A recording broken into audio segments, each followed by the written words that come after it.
Ya, selamat siang adik-adik mahasiswa di Bandung dan di Jakarta. Eh, Pada hari ini topik kita adalah mengenai Brownian motion. Kemudian topik Brownian motion ini memiliki subtopik yang terdiri dari 3, yaitu yang pertama symmetric dan scaled random walk, yang kedua Brownian motion, yang ketiga simulasi Brownian motion. Jadi ada 3 subtopik yang akan kita bahas di sini. Kemudian tujuan instruksional umumnya adalah setelah mengikuti kuliah ini, mahasiswa diharapkan memiliki kemampuan yang pertama memahami random walk simetris, scaled random walk, dan Brownian motion, serta mampu mensimulasikan Brownian motion. Tujuan instruksional khususnya yang pertama adalah mampu menuliskan dan menjelaskan sifat random walk simetris, scaled random walk. Yang kedua, mampu menjelaskan Brownian motion. Dan yang ketiga, mampu membuat simulasi Brownian motion menggunakan perangkat lunak. Skema pembahasan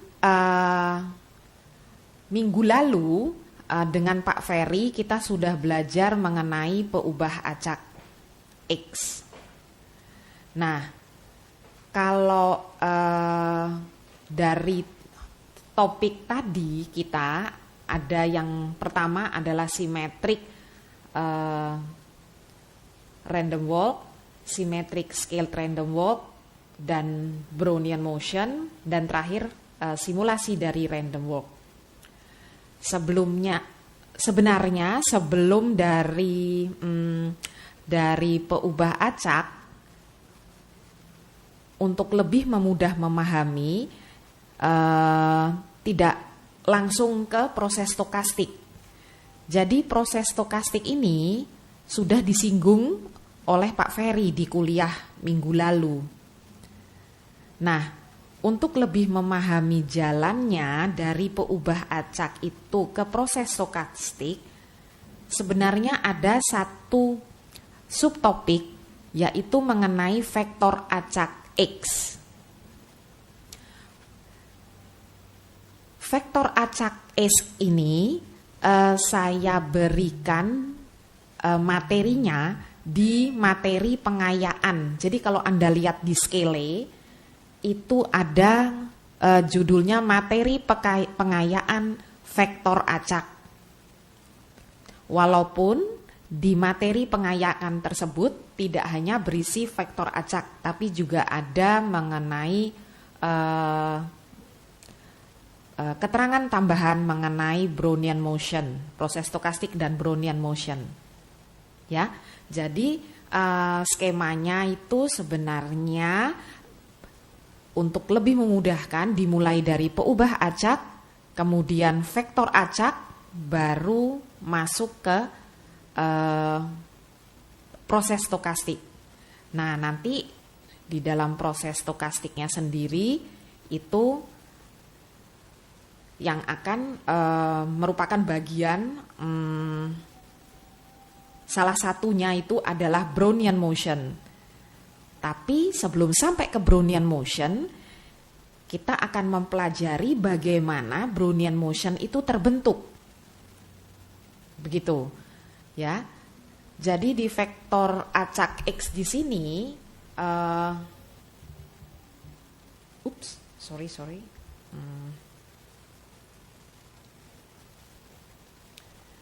ini kalau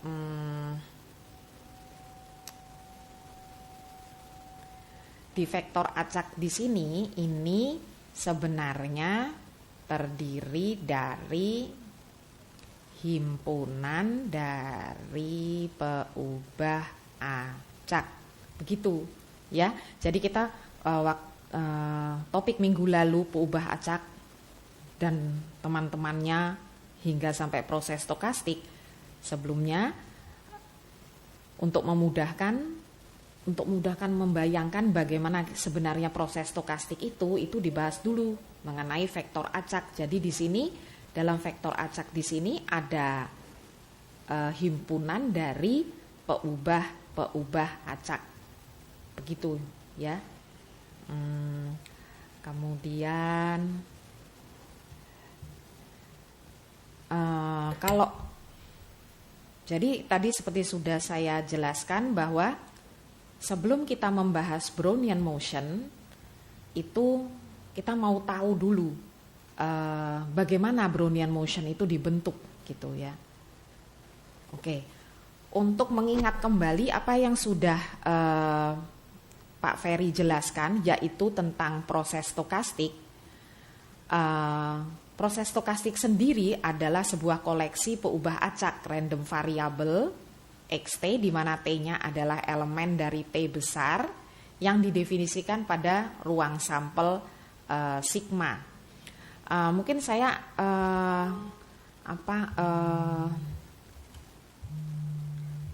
menunjukkan kepada Anda sedikit mengenai materi pengayaan yang ada di Skele. Anda sebenarnya juga bisa lihat. Nah, ini jadi di materi pengayaan ini ada vektor acak. Kalau Anda lihat di sini ada definisi dari vektor acak. Vektor acak adalah vektor acak berdimensi n jika komponen-komponennya yaitu x1 hingga xn merupakan peubah acak bernilai real dan berdimensi 1. Ya. Nah, kemudian di sini selain definisi vektor acak itu sendiri, karena sekarang himpunan dari vektor-vektor acak, tentu dia akan memiliki fungsi distribusi untuk vektor acak tersebut.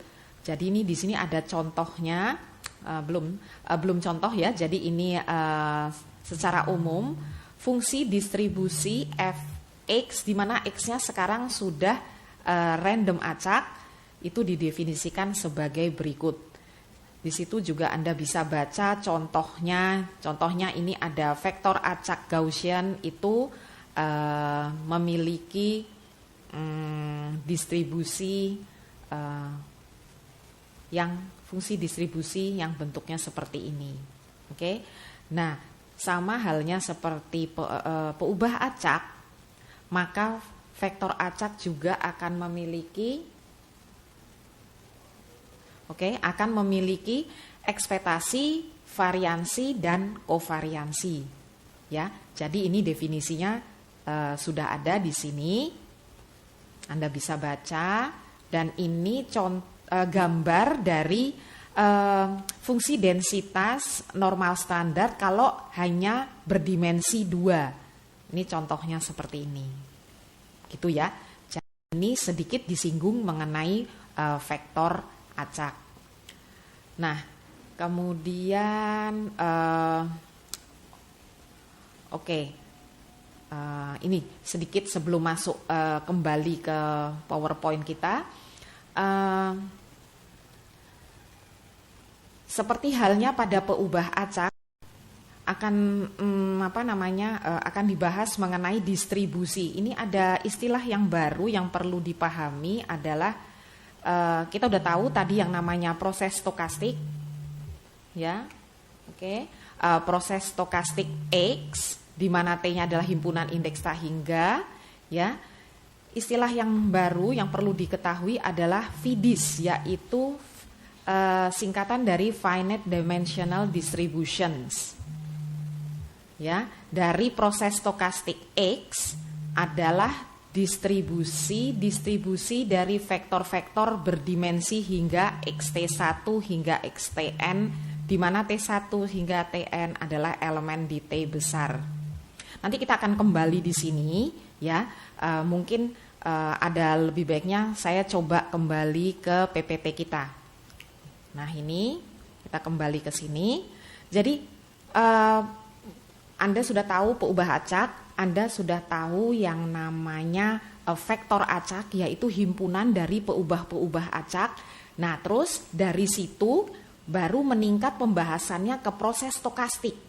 Ya, jadi proses stokastik tadi apa? Koleksi peubah acak. Begitu. Jadi dari peubah acak ke vektor acak, kemudian sampai ke proses stokastik yang tidak lain adalah koleksi peubah acak. Begitu. Nah,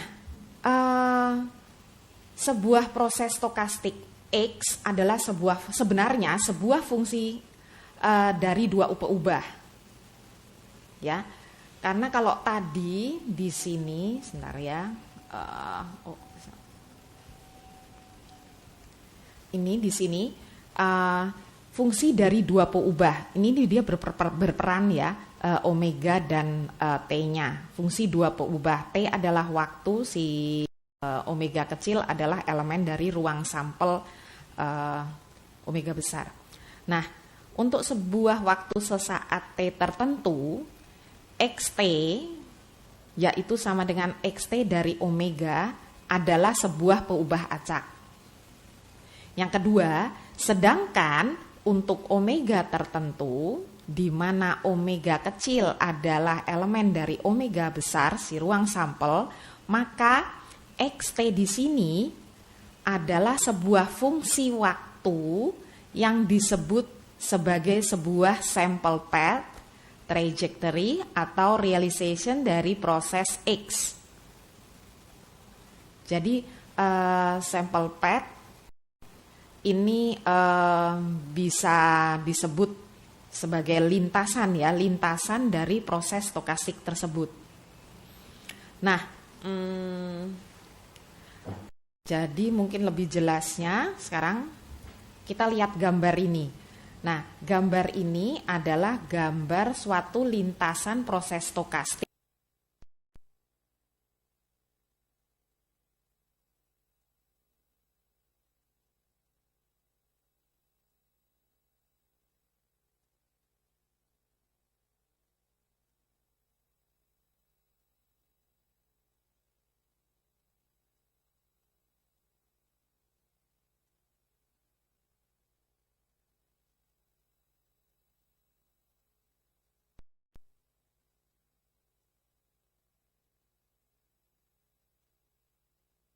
Omega kecil dan T. Nah, kalau kita lihat gambar ini,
bisa mendengar?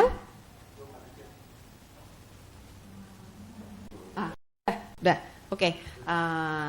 Sepertinya sudah jalan nih. Ya, jadi ini di proses stokastik kembali lagi ya saya ya. Proses stokastik kan ada adalah sebuah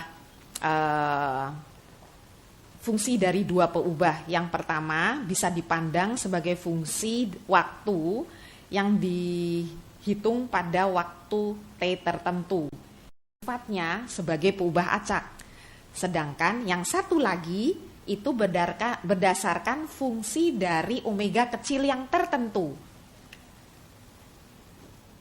Nah, kalau dia sebagai fungsi dari omega kecil yang tertentu, maka kita pandang si proses stokastik ini sebagai suatu sample path, trajectory atau realization dari proses X. Begitu. Nah, untuk menggambarkannya agar lebih jelas penjelasan ini, maka dapat dilihat di gambar ini. Pada gambar ini proses stokastik dipandang sebagai fungsi dari omega kecil. Ya. Jadinya di sini ada 5 lintasan, 5 trajectory yang masing-masing bergantung kepada lintasan kepada si omeganya, begitu. Jadi ada 5 proses stokastik ini dibedakan, ada 5 lintasan berdasarkan omega kecilnya, ya. Oke, kemudian kalau ini sekarang kita lihat itu ada garis-garis, ya, di T sama dengan 0,2, 0,4 dan 0,6, 0,8. Ini ditekankan untuk menjelaskan bahwa proses stokastik adalah sebagai fungsi waktu, ya, fungsi waktu di T 0,2 dan seterusnya, ya. Kalau Anda bisa lihat, garis-garis itu akan memotong di 5 lintasan. Jadi sifatnya di titik-titik tertentu di masing-masing lintasan. Jadi sifat daripada proses stokastik ini seperti fungsi, random peubah acak, ya. Ini bisa Anda lihat di situ. Jadi proses stokastik ini bisa dilihat sebagai fungsi waktu. Jadi untuk waktu tertentu nilainya itu bisa tergantung omega kecil yang dipilih, gitu. Karena kita punya ada 5 lintasan, gitu, ya. Sedangkan kalau dilihat sebagai trajectory itu tergantung kepada lintasannya tuh, lintasan pemilihan daripada si omega kecil itu. Karena kita punya ada di gambar ini ada 5 omega kecil, maka akan terkait 5 lintasan proses stokastik yang berbeda, begitu, ya. Oke, saya mau lihat tidak ada masalah, tidak ada yang bertanya. Oke, kita lanjutkan lagi. Nah, setelah Anda tahu mengenai proses stokastik itu tuh sebenarnya apa, ya, yang tadi fungsi dari 2 variabel, maka sekarang kita akan meningkat lagi pembahasan kita mau dasar bagaimana Brownian motion itu terbentuk, ya, yaitu pada subpokok bahasan simetrik dan scaled random walk di sini. Nah, pertamanya itu kita memandang apa sih yang namanya symmetric random walk. Jadi misalkan Anda punya koin, Anda melakukan pelemparan koin seimbang tersebut, ya. Dan di situ dilihat koinnya, jika nilai atau koinnya angka yang muncul berarti hasil pelemparannya itu angka, maka peubah acaknya Anda beri nilai 1. Jika koinnya itu muncul tanda gambar, berarti peubah acaknya bernilai -1. Nah, proses itu dapat dinyatakan dalam XJ seperti ini, ya. Kemudian kita definisikan M0 adalah 0 dan MK itu sebagai somasi daripada XJ, peubah acak XJ ini, di mana J itu berjalan dari 1 hingga K. Nah, proses MK ini, di mana K-nya itu 0, 1, 2, dan seterusnya, disebut sebagai symmetric random walk. Gitu. Jadi kalau M1 ya artinya hanya X1 saja, tergantung koinnya gambar atau angka. Kalau M-nya 2 tentu saja adalah penjumlahan X1 dan X2. Ya, tergantung hasil pelemparan di pelemparan pertama dan kedua itu apa, ya. Oke. Nah, begitu seterusnya. Jadi yang namanya MK, di mana K dari 0, 1 dan seterusnya dikenal sebagai symmetric random walk. Misalkan nih contohnya, Anda melempar 6 kali, koin tersebut, dan seperti ini hasilnya. M1 symmetric random walk-nya X1 sama dengan -1. Kenapa? Karena hasil pelemparan koin pertama adalah gambar. Pelemparan koin kedua adalah angka. Berarti M2 adalah penjumlahan X1 dengan X2 memberikan nilai -1 dijumlahkan 1 menjadi 0 dan seterusnya. Jadi dapat memperoleh symmetric random walk M1 hingga M6 karena Anda melakukan 6 kali pelemparan. Nah, nilai daripada symmetric random walk itu dapat dinyatakan dalam bentuk gambar seperti ini. Ya. Jadi ini adalah contoh symmetric random walk. Oke. Kemudian berikutnya symmetric random walk ini memiliki independent increment. Itu apa artinya? Artinya adalah jika kita pilih bilangan bulat negatif seperti ini ya, jadi K0 adalah 0 lebih kecil daripada K1, lebih kecil daripada seterusnya hingga lebih kecil dari KM, maka peubah acak MK1. Nah, MK1 karena kita bicara mengenai increment didefinisikan sebagai MK1 dikurang dengan MK0 karena kita sudah definisikan bahwa M0 adalah sama dengan 0. Kemudian increment berikutnya adalah MK2 dikurang MK1 dan seterusnya. Jadi increment ini saling bebas. Ya, increment ini saling bebas. Itu artinya independent increment, artinya MK1 dan seterusnya itu saling bebas. Dan masing-masing peubah acak berikut, jadi ini maksudnya nih di persamaan 4.2 ini adalah apa?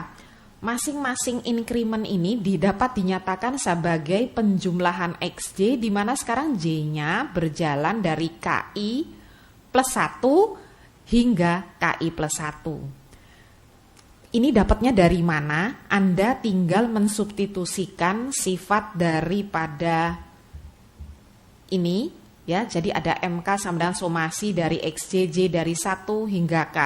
Itu Anda substitusikan ke dalam masing-masing MKI plus 1 dan MKI. Nanti Anda akan peroleh persamaan 4.2 ini. Ya.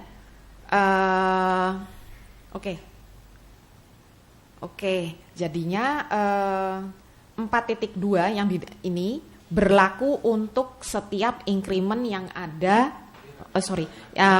selisih yang ada di atas. Ini ya, disebut sebagai increment dari random walk. Sebentar, saya ada pertanyaan nih, sebentar ya.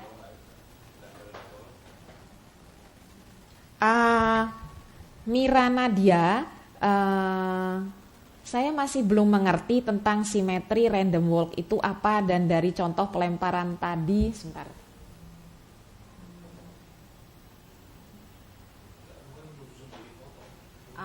Dari contoh pelemparan tadi simetrik randomnya dilihat di mana? Wah, terima kasih. Tadi saya lupa menjelaskan bahwa kenapa dia disebut simetri karena koin yang dilempar ini memiliki probabilitas yang sama untuk munculnya angka dan gambar. Jadi setengah. Ya, tadi saya lupa. Jadi itu maksudnya. Mungkin ada yang mau bertanya lagi? Jadi gimana Mira? Apakah Anda sudah mengerti penjelasan ini? Jadi kenapa symmetric random walk itu tadi cerita di belakang pemodelan matematis dari symmetric random walk itu tadi pelemparan koinnya itu untuk muncul angka dan gambar memiliki probabilitas yang sama yaitu setengah. Seperti itu.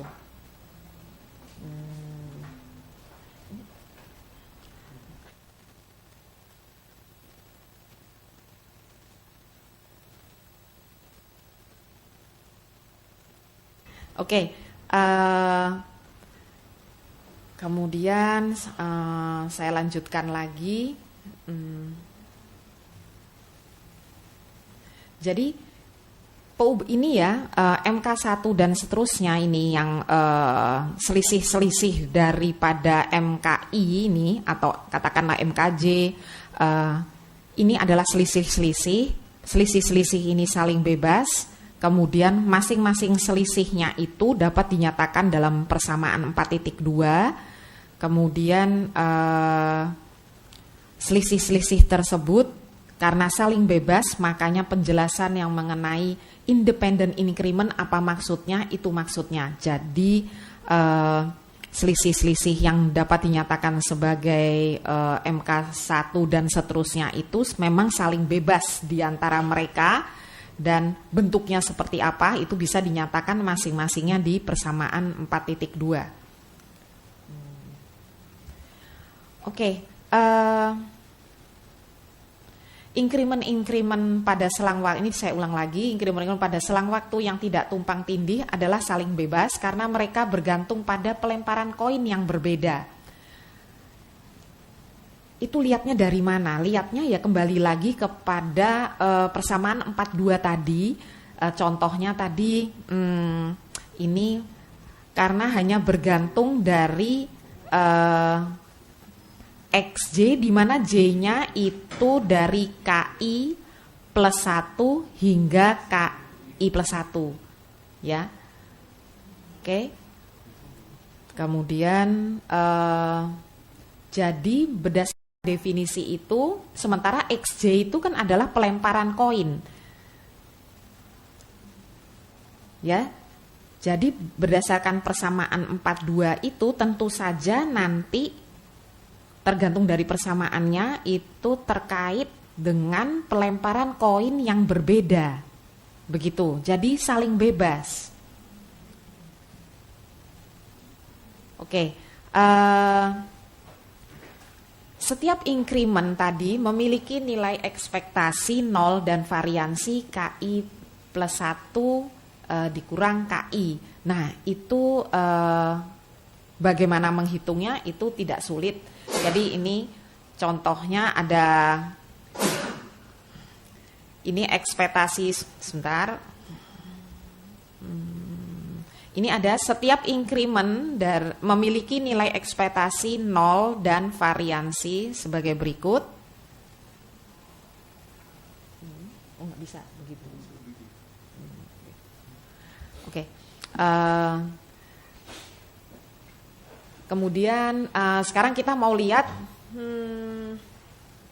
bagaimana cara menghitungnya ya. Jadi ini ada satu increment, mau kita lihat berapa nilai ekspektasinya. Nah, berdasarkan definisi daripada symmetric random walk, maka bentuk ini bisa dinyatakan dalam bentuk seperti ini. Tadi persamaan 4.2. Nah, bentuk ini karena XJ-nya adalah saling bebas dapat dinyatakan dalam persamaan seperti ini. Kemudian kita tahu nilai ekspektasi tiap suku di ruas kanan persamaan di atas adalah 0. Ya. Jadi, ini sebagai contoh kalau ekspektasi suku X ke I ke KI plus 1 itu dapat dinyatakan sebagai berikut nih. Ya, jadi sama dengan karena peubah acak dapat bernilai 1 jika mata uangnya muncul angka dan min 1 jika muncul gambar, maka ekspektasi dari peubah acak XKI plus 1 dapat dinyatakan dalam bentuk seperti ini, maka bernilai 0. Oke. Kemudian dapat juga ditentukan ekspektasi dari XKI plus 1 kuadrat itu bernilai 1. Nah, dari situ kita dapat menentukan bahwa varians dari XKI plus 1 menggunakan formula dari variansi itu akan bernilai 1. ya. Oke. Kemudian tadi nih kan tujuannya mau menentukan min daripada increment dan variansi dari increment, ya. Oke.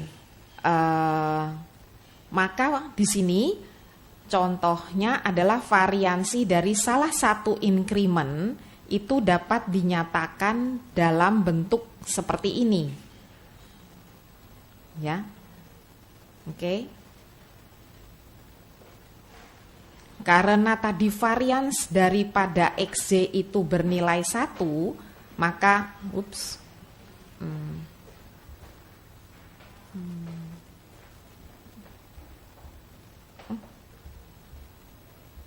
nah, bernilai 1, maka untuk ini tadi kita udah karena XJ-nya itu berbeda dan saling bebas dan variansi XJ-nya sama dengan 1 untuk setiap XJ, maka kita udah tahu tadi persamaan 42 ini dapat dinyatakan dalam somasi sebagai berikut.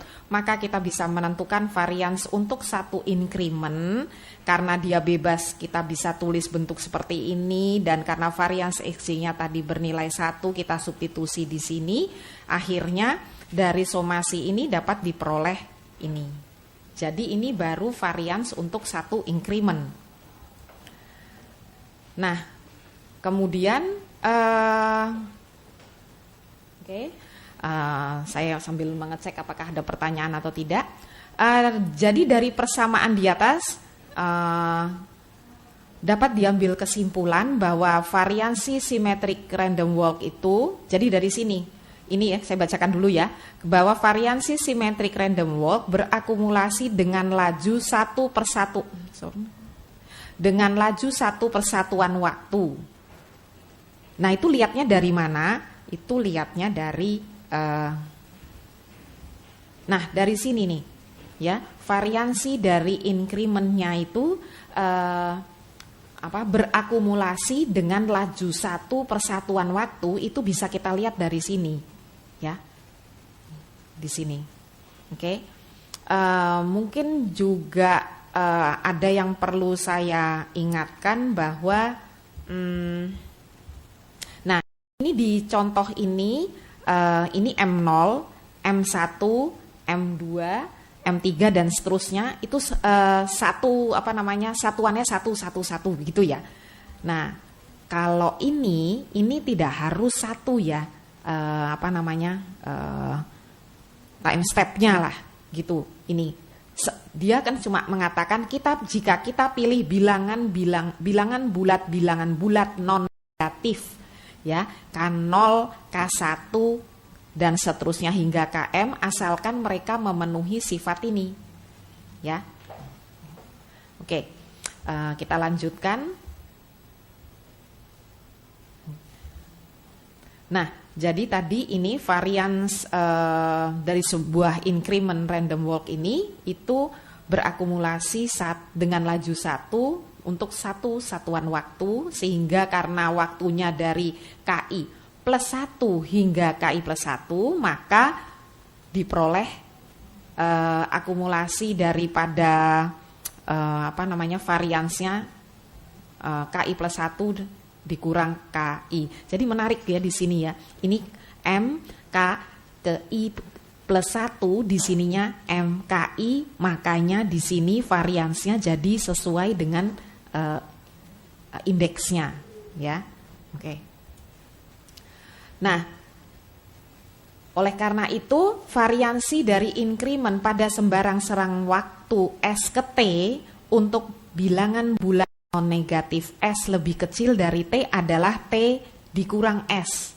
Tadi kan saya sudah bilang itu tergantung kepada, ternyata dapat dengan mudah dilihat variansi dari suatu selang atau suatu increment random walk tadi itu dilihat aja bisa dilihat dari indeksnya. Jadi kalau dari selang waktu S ke T itu dapat kita dengan mudah mengingatnya adalah selisih dari indeks tersebut. Nah, itu pembahasan sampai saat ini, pembahasan mengenai symmetric random walk. Seperti itu. Jadi kita sudah membahas bagaimana membentuk symmetric random walk, kemudian apa itu namanya increment, bagaimana sifat increment, kemudian mean dan variance dari satu peubah acak si XJ yang kita gunakan keduanya dalam menentukan mean dan variance untuk setiap increment pada symmetric random walk, ya. Oke. Saya tidak melihat ada pertanyaan sampai sini. Kita lanjutkan lagi dengan pembahasan mengenai symmetric scaled random walk. Nah, symmetric scaled random walk ini notasinya adalah seperti yang di ruas kiri ini. Jadi W terus superscript N di titik T, ya. Nah, ini itu didefinisikan sama dengan 1 dibagi akar daripada N dikali M NT atau di NT. Anda sudah mempelajari apa itu arti M NT yang tadi, ya. Hanya di sini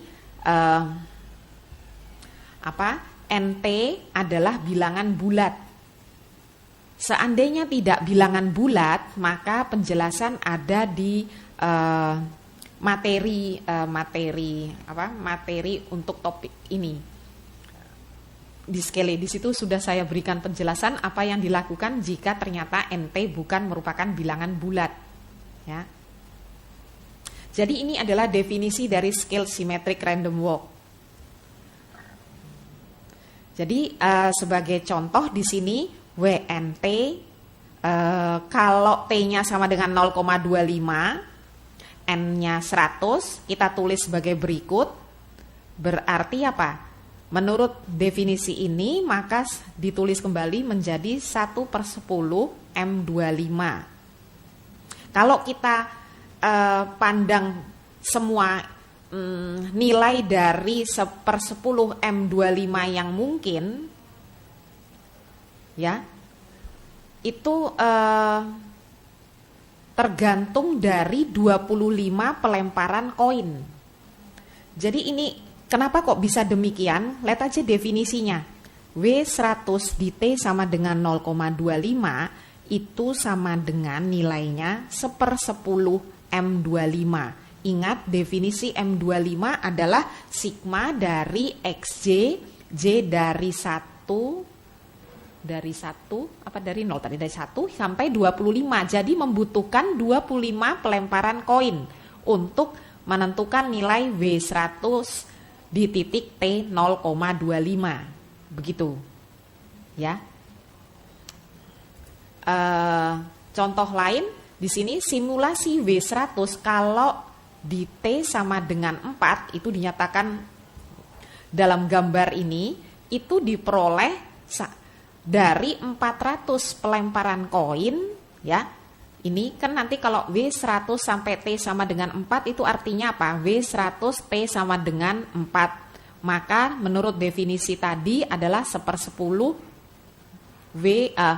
M di berapa? Di N kali T, jadi 400. Jadi untuk menghasilkan W100 di titik T sama dengan 4 dibutuhkan 400 pelemparan koin dan besar hasil dari masing-masing ke 400 pelemparan koin itu adalah 1/10-nya, ya, 1/10-nya dari symmetric random walk, ya. Jika digunakan symmetric random walk tadi, maka cukup dilakukan 4 pelemparan koin yang jadinya kan formulanya jadi M4. Nah, karena ini symmetric scaled random walk, maka notasinya tadi W100 di T sama dengan 4. Begitu. Oke.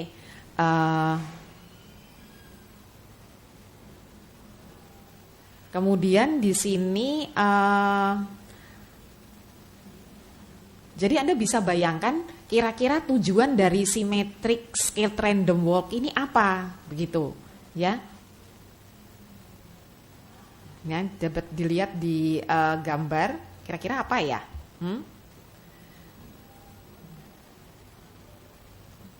Ini Anda juga bisa bandingkan dengan gambar yang tadi tuh yang M. Ini ya, gambarnya kan bentuknya seperti ini nih. Ini contohnya ada 6 kali pelemparan koin. Bandingkan dengan yang tadi ini. Nah, gambarnya seperti ini. Jadi apa guna daripada penskalaan di sini? Ya, masih tetap simetrik tapi ditambahkan dengan, makanya ada istilah di situ di atas scale, ya. Ukuran waktunya dipercepat. Anda lihat sekarang waktunya itu ada 100, tadi kan W100 di T.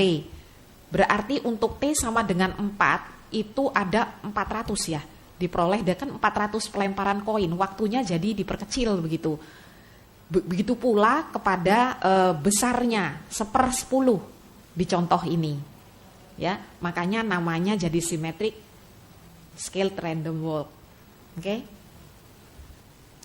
Nah, scaled random walk ini juga mempunyai increment yang saling bebas. Kemudian sebagai contoh di sini ada 2 ya, W100 di titik 0,3 dan W100 di titik 0 itu akan bergantung 30 koin yang pertama.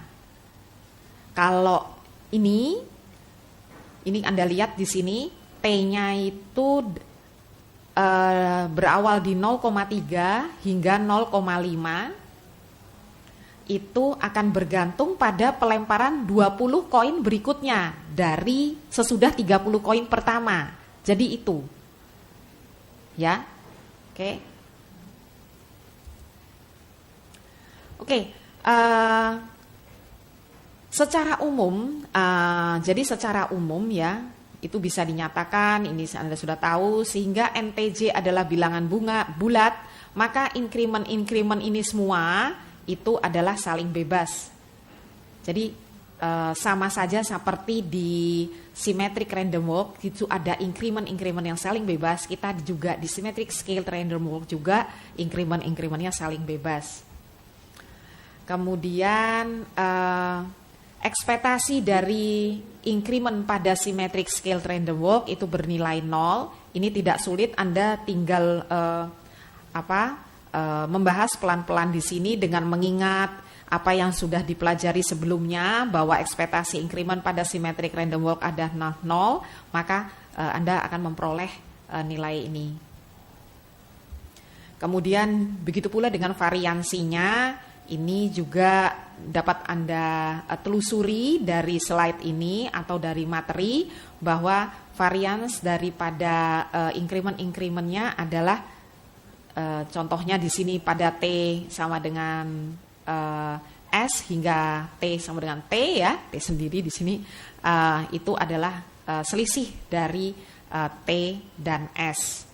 Nah, penurunannya adalah seperti ini ya. Saya rasa Anda bisa membaca, tidak sulit di sini ya.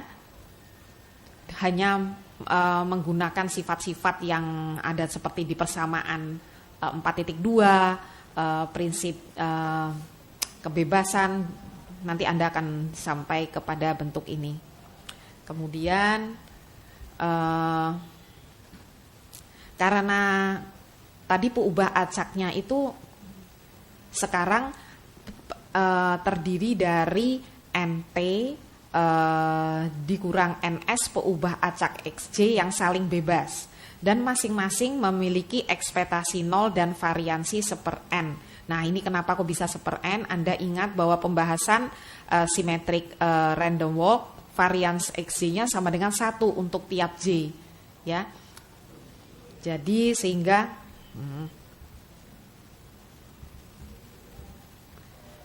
dapat diperoleh seperti ini ya. Jadi ini seharusnya kan Anda sudah baca materi ini paling tidak sebelum mengikuti kuliah ini. Jadi tidak mungkin saya menjelaskan satu persatu, tapi percayalah ini tidak sulit ya. Jadi dengan masing-masing mengingat tadi persamaan 4.2, kemudian karena XZ-nya adalah bebas, maka dapat dinyatakan dalam bentuk seperti ini. Kemudian varians untuk XZ-nya bernilai 1, maka kita peroleh ini. Dan akhirnya dengan modifikasi aljabar kita memperoleh T dikurang S, begitu. Oke, jadi sebagai kesimpulan, baik symmetric random walk maupun symmetric scale random walk ini memiliki independent increment. Nah, konsep increment ini kenapa sih kok perlu dibahas? Karena pada model tingkat bunga dan model harga saham yang dinyatakan dalam persamaan diferensial stokastik itu mengandung increment dari Brownian motion. Jadi kita harus tahu apa maksud daripada increment ini sebelum kita sampai kepada pembahasan Brownian motionnya sendiri, begitu. Nah, terus sekarang kita akan membahas mengenai distribusi limit sebuah scaled random walk. Jadi untuk membahas hal tersebut kita lihat contoh ini dulu, ya. Pandang sebuah semua nilai dari W100 0,25 yang mungkin. Jadi menurut definisinya kan ini, ya, ruas kiri sama dapat dinyatakan sebagai ruas kanan ini. Nah, ini kan tergantung kembali lagi si M25-nya sendiri. M25-nya sendiri adalah penjumlahan daripada si peubah acak si XJ itu, ya, hasil yang tergantung nilainya pada pelemparan-pelemparan koin. Jadi nilainya bisa banyak sekali, ya, tergantung dari pelemparannya. Nah, peubah acak ini dihasilkan, ini karena ini 0,25, ini menjadi 1/10 M25, dihasilkan oleh 25 pelemparan koin.